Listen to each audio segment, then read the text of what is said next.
bear in mind that we do not condone any slander or libel of any sort, and any information brought before this committee we encourage should be based solely on facts.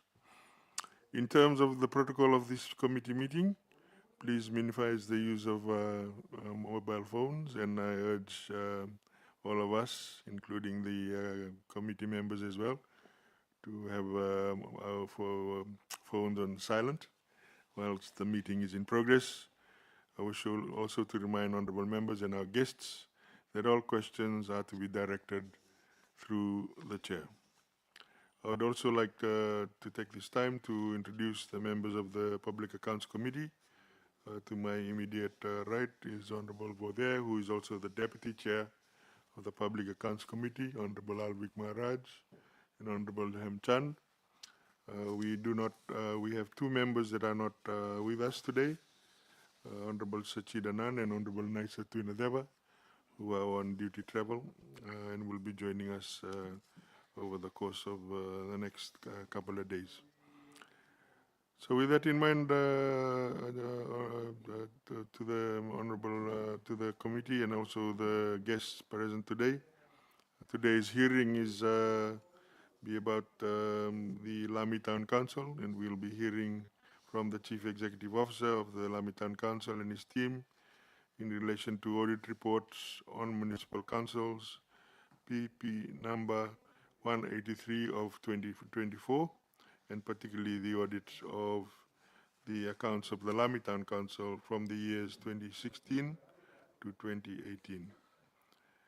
We thank the Lami Town Council representatives for appearing today and availing themselves, and also welcome the Auditor General who is here with us. We will begin with just introductions from the Lami Town Council and also the Auditor General, and then we'll invite the Lami Town Council CEO and the team members to start the discussions with their presentation.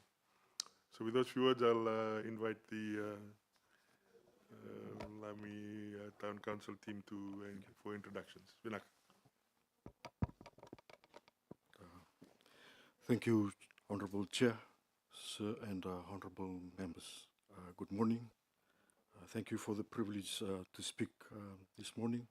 Firstly, may I introduce myself as Mr. Wula Shaw, Chair for Lami Town Council. The Lami Town Council team present this morning is the Acting CEO, Mr. Azam Khan, the Council Secretary, Ms. Marama Matalau, and the Senior Accounts Officer, Yasmin Nisha, the Accounts and IT Officer, Ravanil Narain, Mr.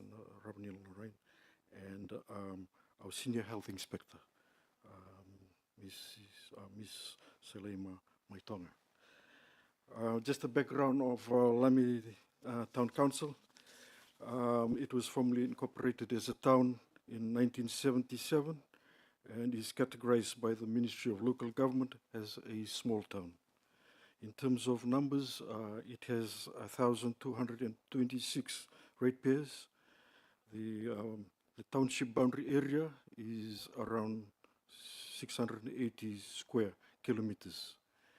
A distinct character of the town is of its location, which is located within the Tikino of Suva, which includes 3 villages and 18 informal settlements.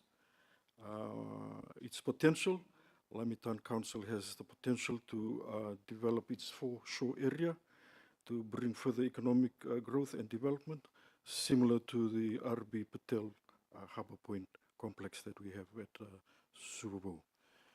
More importantly, Lami Town Council will celebrate its 50th year, Golden Jubilee next year, 2027. Thank you again, Honourable Chair, for the privilege granted to speak this morning. Mr. Azam Khan, the Acting CEO, shall be responding to the questions and supported by the team present this morning. Thank you. Thank you, Honourable Chair. Good morning, Honourable members and the representative from the council. My name is Moshin Ali, Assistant Auditor General with the office. Honorable Chair and honorable members of the committee, good morning. My name is Lotte Alovia, currently a Senior Manager at the Office of the Auditor General.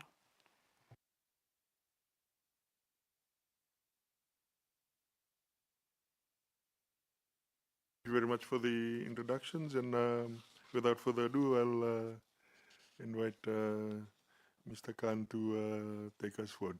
Nak. Thank you, Honorable JSA and members of the Parliament Committee members for PEC and Office of the Auditor General members. The first question say, in relation to systems and software, can the Council demonstrate which administrative and financial software are in place? Say the Council is using WinBees software for payroll management, which stands as the highest expense, 78% for the Council, given that the Council has 95% services provided using the in-house system. The Council is using CRM, WinBees, for raise collection management, and raise revenue is the highest income earner, 72% for the Council. In addition, all cash flow is via... Yeah. Just a clarification about the 78% expense. If we are looking at the abridged financial statements, the biggest expense happens to be salaries and wages. So what do you mean by that 78%? Just a clarification on that. Thank you, Say. For us, wages and salary stands as the highest, given that all the services, basic services, grass cutting, drain cleaning, sweeping, including garbage collection and other associated services, are all built in-house for Lami Town Council. Nothing is outsourced. So therefore, the expenses in this area is high. And if we compare to some councils where the services are either mixed in-house versus contractual or total contractual, it stands at on or around the same figures. Thank you. So what does that 78% mean? Does that mean only 22% is left for all other services, or that's what I fail to actually understand when you are actually saying that the highest expense of 78% for the council, that means you are left with only 22%. 78% of the total budget goes to the payment of WinBees. 78% goes towards wages and salaries, payment bill. Okay. Yes, as a total 100% of the staff or total staffs employed, including FNPF contribution, FIRCA, FRCS contribution. Oh, so you are saying basically 78% is for that, and you are using that system to pay that particular amount. Okay, now it makes sense. We thought it was just for the service fee paid to the WinBees that is actually capturing 78%. Okay. Yeah. Thank you. All cash inflow is via M-Pesa, FPOS, Internet, and counter. Payments received are recorded electronically, and the system uses the CRM receipting. Say the council is recording a higher receipt of revenue through electronic means, and the January 2026 record showed Internet banking, 101 transactions, FPOS 27, M-Pesa 38, and counter 168. And we are estimating, say, that over the next few years, the number of receipts and revenue generated in between 1, 2, and 3 category will be increasing, and 4 will be decreasing. That is the trend, say. In relation to question part B, what evidence can the council provide that these systems are integrated across departments? The current financial software is used within the finance department. Other revenues such as building fees are calculated manually and payment recorded electronically.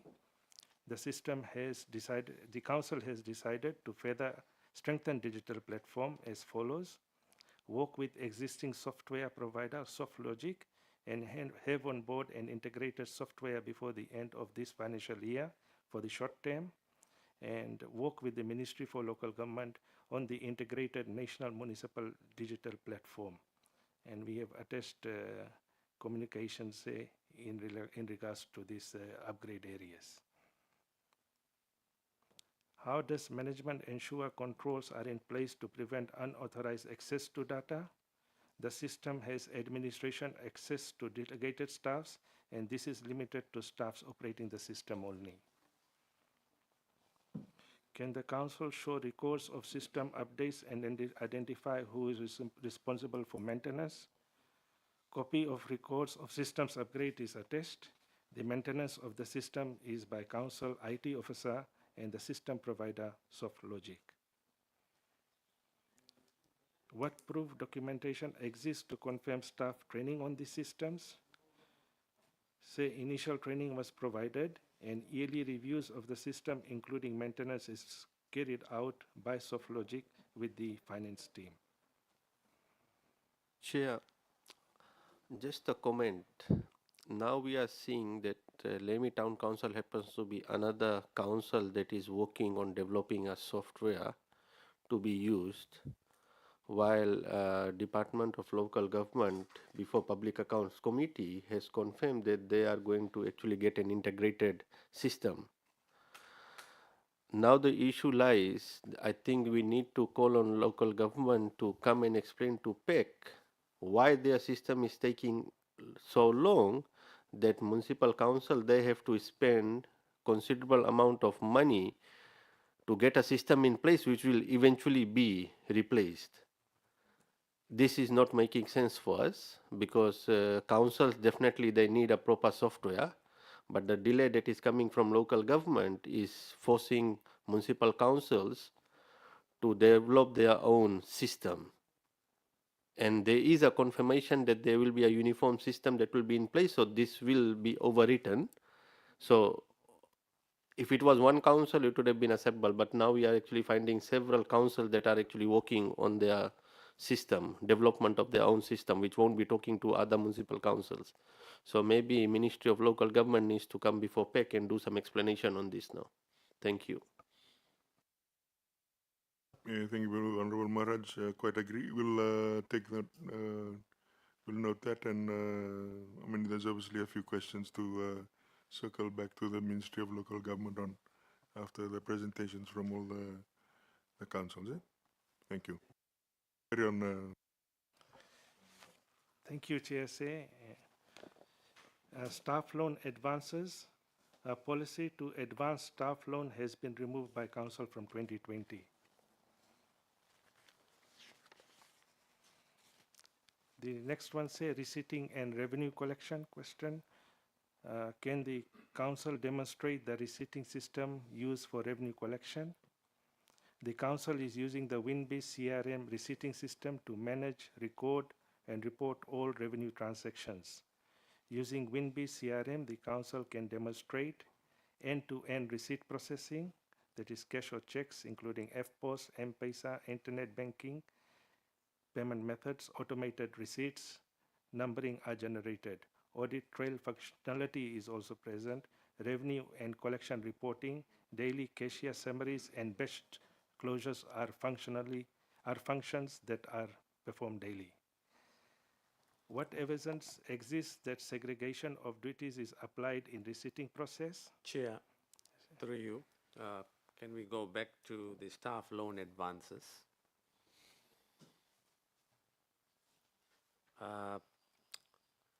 Now it has been removed from 2020. Does council have a record of the loan which was taken previously, and what is council doing about the loan which was taken previously? Thank you, Say. Through you, Chair. On the date the policy was removed by the council as per resolution, in fact rescinded, on that date staff loan advances records showed nil. So there was no amount outstanding on that date. And the council decided via resolution to ensure from here onwards that the resolution is rescinded and staff's given the support to apply for loan externally, and internally the advance policy should be removed. So, thank you. Chair, just another thing with regards to the loan that was given. Do municipal councils pay provisional tax on it? Because loan to any staff attracts, no, it attracts tax. So is council also incorporated? Like for example, as a business owner, if I actually give loan to my staff, there's a 20% tax on it. So is it applied to municipal council as well? Because we are dealing with something before 2020 at the moment. So that is something that I picked up, whether if the loans were given, if the councils, they were actually paying the tax to FRCS. I don't think that has been removed. So any idea on that? If not, then Office of Auditor General can take note of this going forward, if this can be checked as well.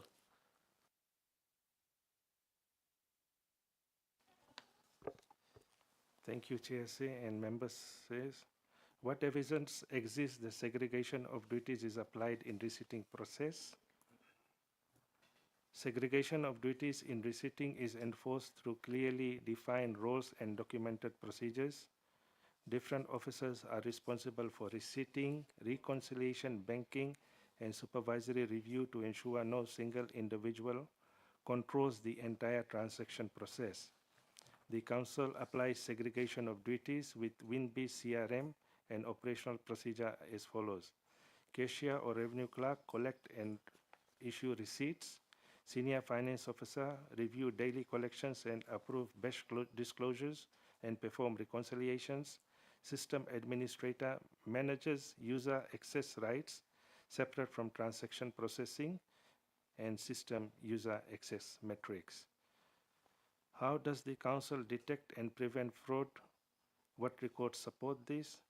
The Council has implemented the following controls with WinBee CRM and operational practices as follows.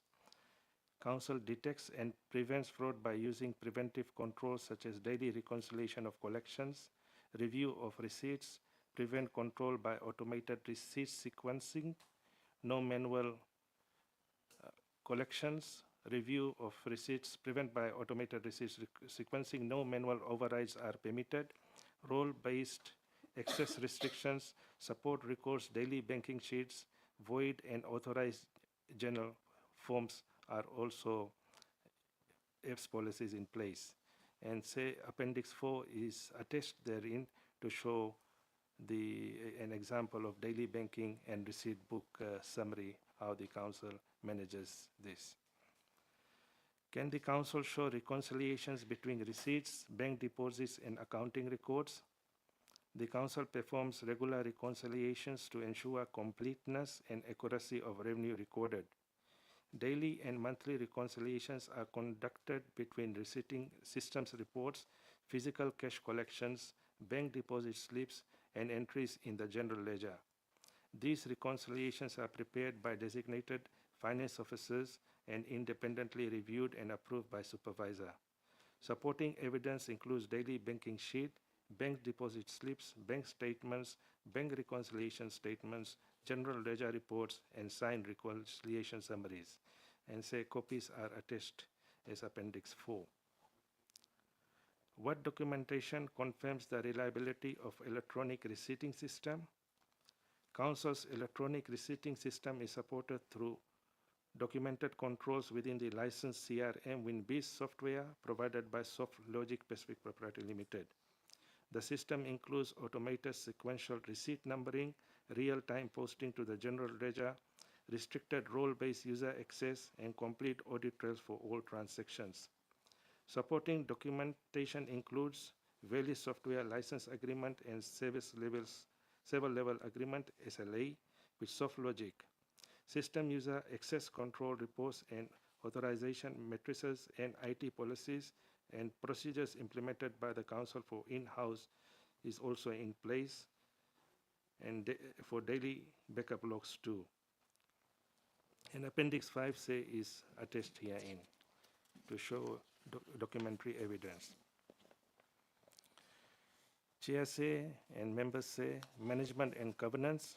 How does management demonstrate compliance with finance policies and procedures? Management ensures compliance by following the council-approved financial policies, maintaining internal controls through segregation of duties and delegated authority, and monitoring budget performance through monthly variance reviews. What reporting mechanism can the council provide to show operational accountability? Say the council provides monthly finance and performance reports, quarterly strategic and risk updates, and annual financial statements with external audit reports.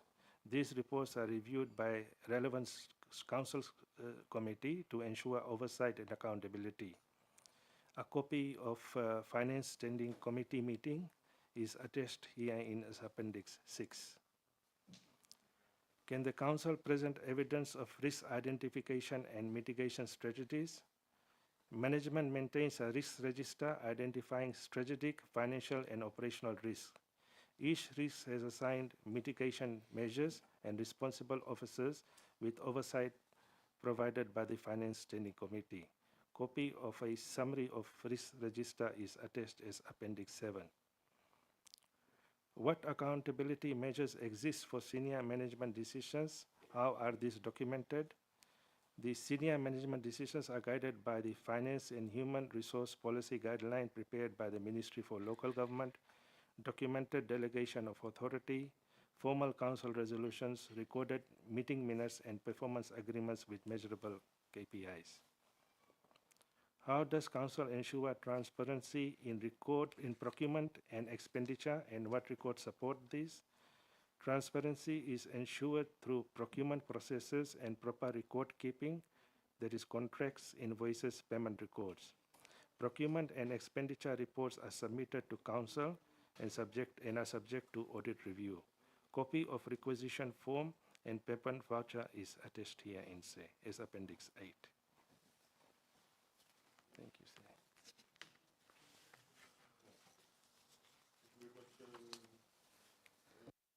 I'll now invite the committee to ask any further questions or clarifications if you have any.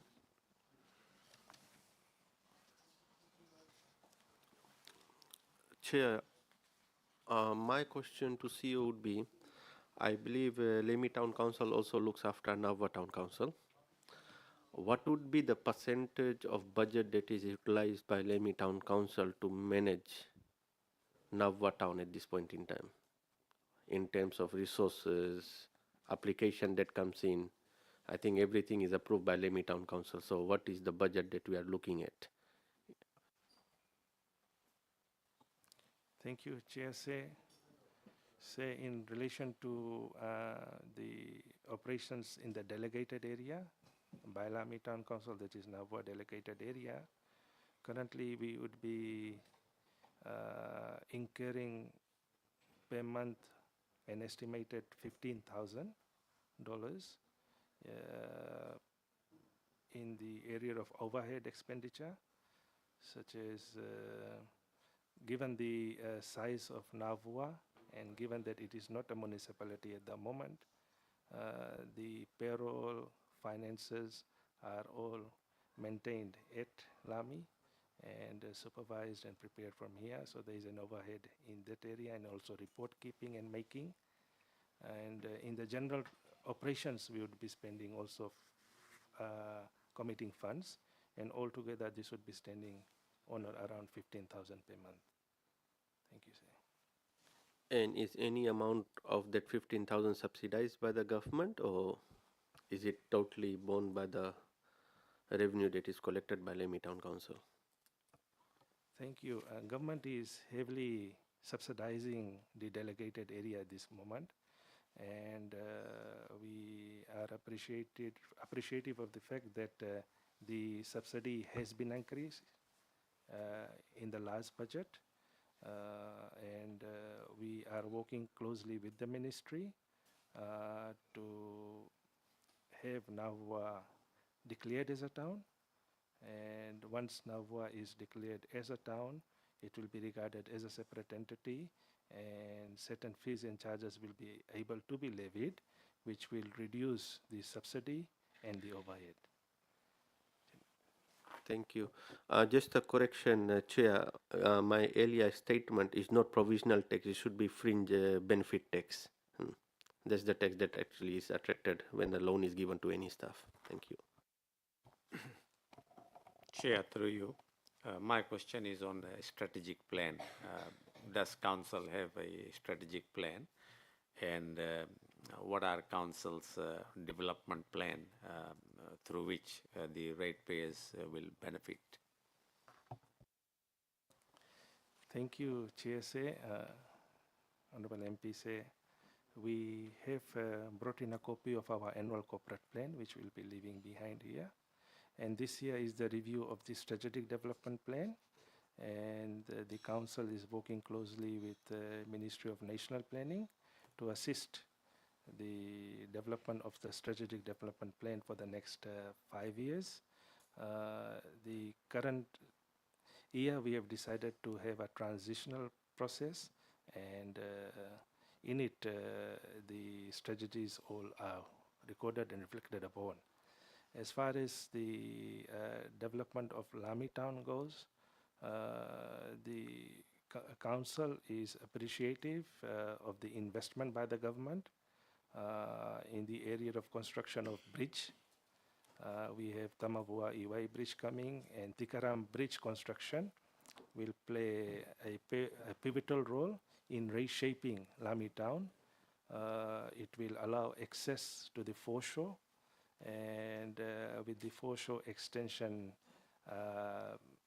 being realized through FRA's bridge construction, the area, the foreshore area is earmarked for Tikaram Park extension, and also for a large car parking area, so that the town is able to hold on to traffic, and at the same time have motorists traveling to Suva have a place to park, and perhaps travel by other means, public transport to Suva, including water taxi.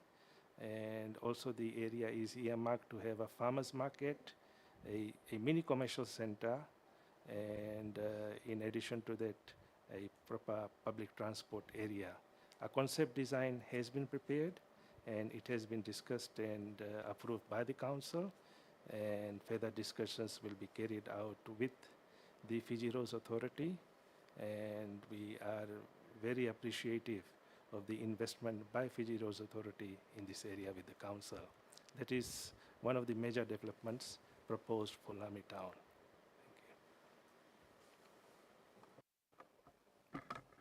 So, just looking at these parking meter funds, it's fluctuates.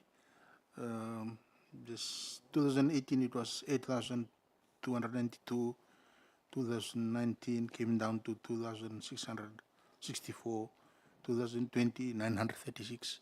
Just need an explanation why the things coming down, the parking meter funds. Thank you. Thank you very much. Say in regards to parking meters, the fines had decreased, given that the traffic officers at that time had shown that on verbal warnings, payments were done by relevant motorists, and through education and upon a period of time, people had come to realize that parking meter is supposed to be paid. So,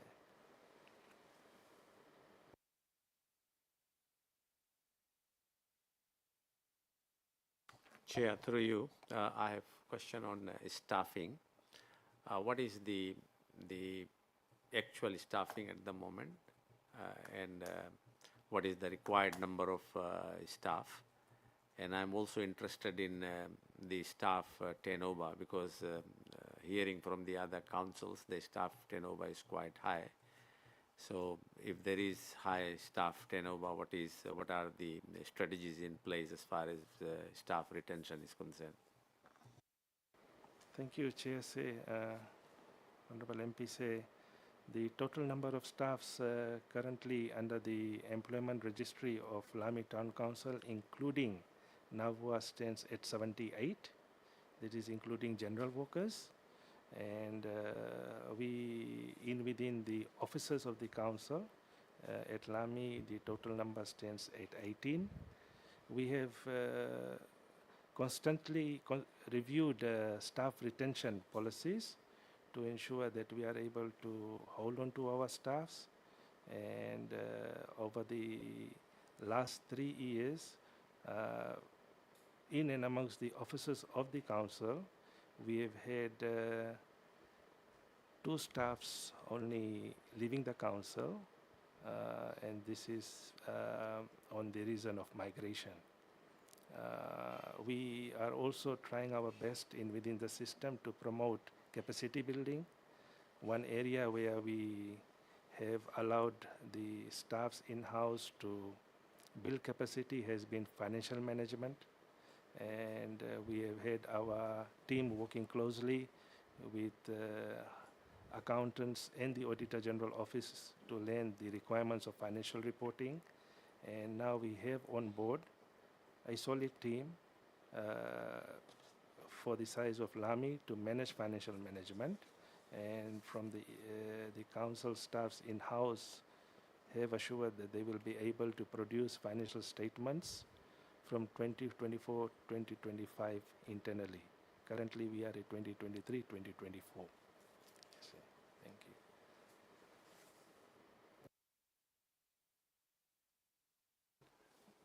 Thank you very much, CEO. I mean, I have to declare my interest. I'm from Lami, so a bit more of an interest to me. But certainly, thank you for the update on the strategic plan. In terms of the expansion, you're talking about reclaiming the part of the foreshore from the Tikaram Park outwards, eh? Okay. How much area are you talking about in terms of, just out of interest? So the total area currently planned is 25 acres. Okay. Yes, sir. So it's fairly significant. Yes, sir.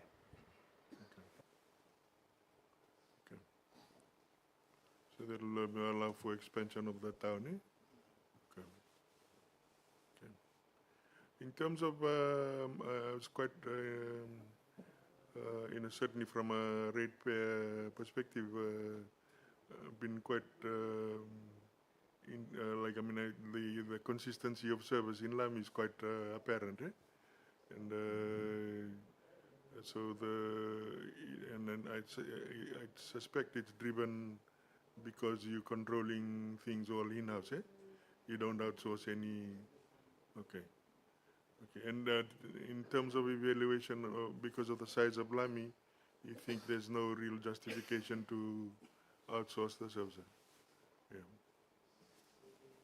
Other thing we have noted as far as having staff in-house is that we have a more effective management of the system, and they are basically classified as under a pool system. So if a day is there when we have challenges in our garbage collection, we are able to pull from another section. And our general direct supervisory oversight, we have noted, is more effective. Yes, sir. Yeah, thank you. So that was my next question. You're able to pull from if there's sick leave or other sorts of leave. Okay, French leave or whatever. Yeah. Okay, thank you. Just in terms of the financial systems, it's like I note that for your receipts you're using WinBiz. For your payroll you're using WinBiz as well, eh? Is that correct? Yeah. So, but like, what happens to your all your other payments? Is that done manually? Is that captured in a financial system, or is it done on spreadsheet, or what?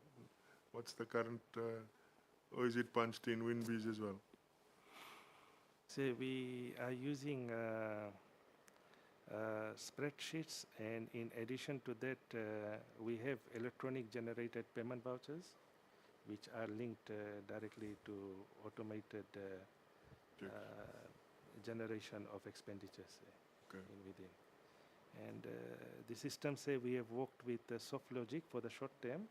We'll ensure that all the existing systems are integrated, and we will be able to generate real-time financial statements too. So at the moment, similar to Nasino, you have a somewhat of a system that's conglomeration of spreadsheets and Yes, sir. okay. So we do have the same risk as Nasino. Yeah.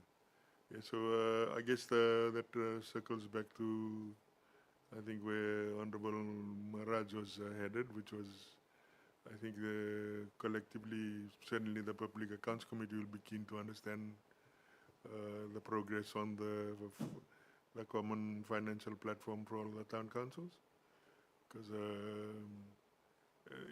operating with hybrid systems or lack of systems is not ideal in any environment. Certainly where taxpayers' money is being used. So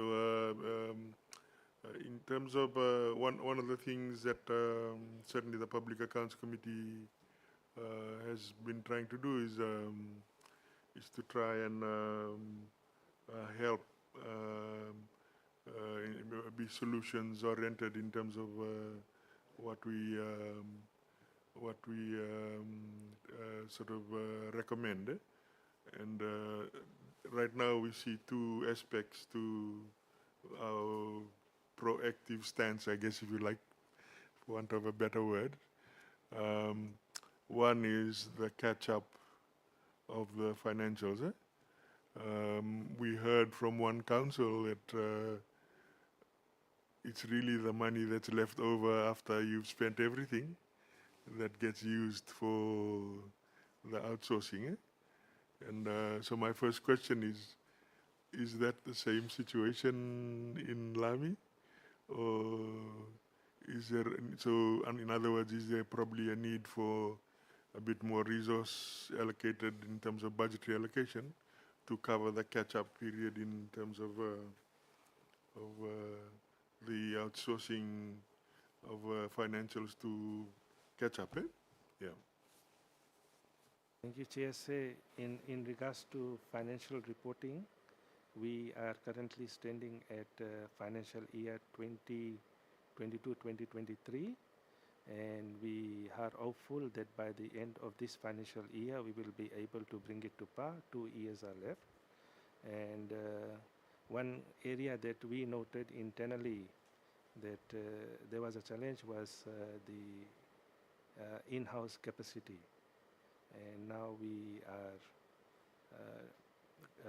we understand within the system we have built the capacity, and we will be able to keep ongoing from ESA. And on this note, Chair, also we would like to appreciate the commitment by Office of the Auditor General for programming in their programs and ensuring that backlogs are cleared in cycles, 3-year period, 4-year, which has allowed us to come to this stage. Thank you, sir. So at the moment, if I'm correct, the Auditor General is covering the cost of the outsourcing, or is it done by the council themselves? Thank you, Honorable Chair. Just to clear, the outsourcing is where we outsource the audit function only, and that's controlled with us, and we have the funding for it. And like currently it's with HLB, so they are auditing on behalf of the Auditor General. And if the council is outsourcing the accounting function, so that would be the council that will deal with it. So at the moment, the accounting function in, are you outsourcing any of that work because of the catch-up nature of the council? Yes, we are outsourcing, and this is only for the years 2023, 2024, and 2024, 2025. Yes, Question, I guess, after that is, at what point do you think you'll be able to directly go back to a business as usual? From 2025, 2026. Yes, And so we 2025 is just finished. So like in terms of the financial information captured for 2025, that's already being done up to date in the council? Okay. So in other words, as soon as you catch up, you will be able to audit those records directly. Okay. In terms of the so right now, just for clarity, like, I mean, because we another council is looking for their own financial system. In terms of your progress with SoftLogic, roughly how much expenditure will you have to spend to have a system that captures both payments and receipts together? so we are looking at a very basic system which will be able to capture 100% and work in according to the required framework, which will cost us an estimated 15,000, and we will be also be SLA be paying on around $1,500 per year. That's to maintain the system. Okay. Okay. Your rates. How is that managed? Is there a software that captures all your rates? Okay. Okay. And that's part of ProBiz, or it's a separate? The WinBiz, sorry. Yeah. Okay. All right. Okay. So I guess just trying to understand where your needs are. Obviously, across the board, all the town councils need the a common financial system to be accelerated, and also understanding the size of each council, because not all councils will be large. So apart from that, in terms of the catch-up of your outsourced accounting services for 23-24, your budget is adequate to cover those years, yeah? Okay. So no need for any additional. Okay. Okay. All right. Chair, Sure. Yeah. I declare my interest. I live in Delnovesi, part of Lami, right there in Lami. I've lived there for about 10 years now. Just a question about the sewerage system. Any plans to extend the sewerage system to Lami area? I believe it's on this side of the bridge in Tamabuiwai, eh? It's just a question. There was, GSA and honorable MPs and members say, there was a recent consultation on a Greater Suva corridor master planning carried out by hired consultants on behalf of Water Authority of Fiji, and we have requested that the Lami corridor be prioritized, so to ensure that the area's built spaces ratio can also increase, and it is able to provide, the place is able to provide more additional housing, and that would also we have mentioned that is a possibility that will reduce also traffic congestions as people will be staying closer.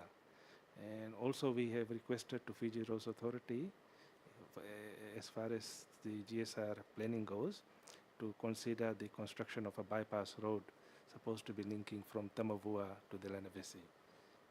And work is in progress as far as the study terms of reference goes. Yes, sir. Yes, sir.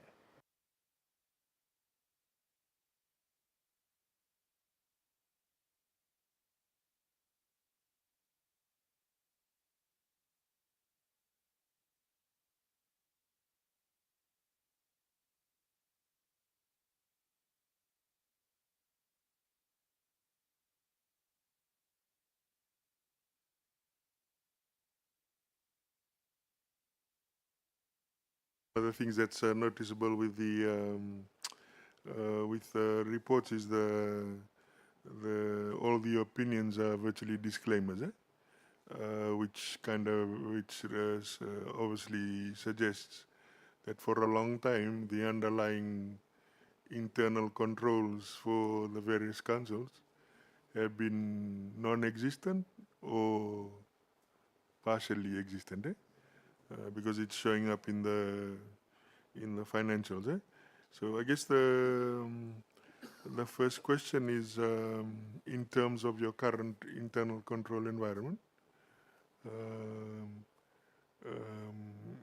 I noticed from your explanations of the receipt side that there's sort of a lot more focus now on internal controls. But just for the purposes of today's meeting, how do you consider your internal control environment, both on the expenditure side as well as the receipting side, which you've already explained? Yeah. Thank you, sir. One of the key areas that have been noted in the financial reports generated and the opinion given by the Office of the Auditor General is that we have been having challenges in the area of reconciliations, frequent reconciliations, and this has been perhaps been because of the systems internally not able to generate automatically, and also the capacity in-house. Say the opinion generated, the qualifications, we have worked upon it, and we are expecting to have it reduced to 3 during the 2023-2024, and further reduce it to 2 for 2024-2025, and have an unqualified report generated for 2025-2026. Yeah, so thank you. So in terms of so I assume you're saying that the internal control environment is a lot tighter and a lot better. So just in terms of the latest disclaimer opinion, for example, it's talking about accounts receivable balance of about trade receivables balance of about 1.7 million, and the inability to provide supporting documents for that amount, which is staggeringly a massive amount. So is the council now focusing on trying to reconcile that amount, and how have you been able to find the 1.7 million, or are you getting close? Or We have been able to now, our systems are now able to generate debtors reconciliations and balances at any time. The most significant subsidiary debtors listing is rates, and that is fully automated, and reports can be generated at any time. And the other revenue streams which have minimal transactions are all well managed, and monthly reports in the Finance Standing Committee, we do take a report to ensure that the council is also informed on that, and we will be in the 2023-2024. We are optimistic that this qualification will be removed, sir. thank you. So similarly, the property, plant and equipment balances, there's also trade payables balances, didn't have adequate documentation. That's being, okay. And in terms of deferred income, I think consistently it's an issue with all the councils, proper recording of deferred income. I assume these are the grants that are provided from government. That's now being properly captured. Okay. Okay. And obviously, I mean, in the qualification even qualified the operating expenses. So we look forward to the improvements on based on what you've discussed.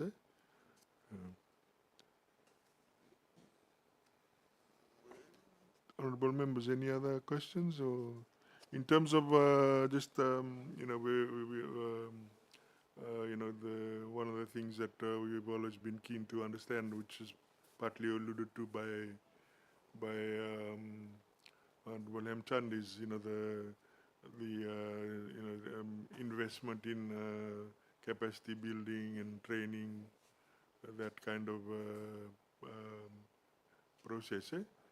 Just for the benefit of the members, I know you said you had some resourcing issues initially. How is that now being done at the council now? So we have established a full-time human resource officer, training officer position, and there is a training plan in place, and the training plan has gone to the grassroots level. This week there will be a refresher training for the garbage collection team, and we also are having a training for grass cutting team. And from top to bottom, every area has been identified gaps, and we are hopeful that with a training officer on board, the capacity will continue to be strengthened upon, and the new standards introduced will also be able to be adapted upon. Nak. Any other questions or comments on rule members? Any? Would you like to make any other final statements, or before we round up the meeting today?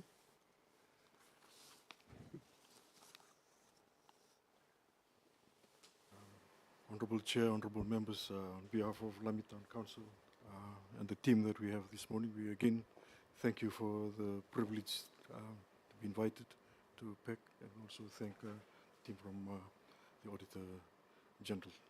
Thank you so much. Thank you very much. And at this juncture, again, wish to thank you all for coming in today to avail yourselves to this public hearing.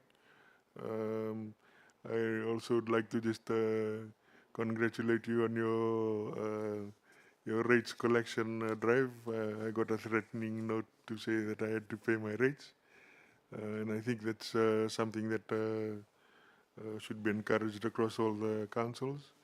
We'll be thinking of a way of trying to make rates more. I think at the moment rates in Fiji is like the last bill to be paid. It doesn't have the same ranking as electricity and water, and certainly if we are serious about delivering good services to the in terms of municipalities, it's important that we find ways of perhaps enforcing rates a lot, collection a lot sterner, so that we can collect the right amounts. You know, $1.7 million sitting on a balance sheet that can be used for a lot of good things is obviously not something that should be tolerated. So again, thank you for your time today. if you do, like I said, we are keen to hear if there's a way Public Accounts Committee can help with the challenges of the council, and we've certainly told the other town councils if you do think of anything that we can perhaps help with. Sounds like you have your accounts under control. But if there's anything else you may think of, please feel free to write into the Public Accounts Committee. We will possibly have other questions that we may come back with, and if we do, we will reach out as appropriate. But that said, again, a big vinavale to the Lami Town Council team and also to the Auditor General team present here today. And so on behalf of the Public Accounts Committee and the Secretariat, thank you very much. And we will bring this public hearing session to a close. Nagawalev.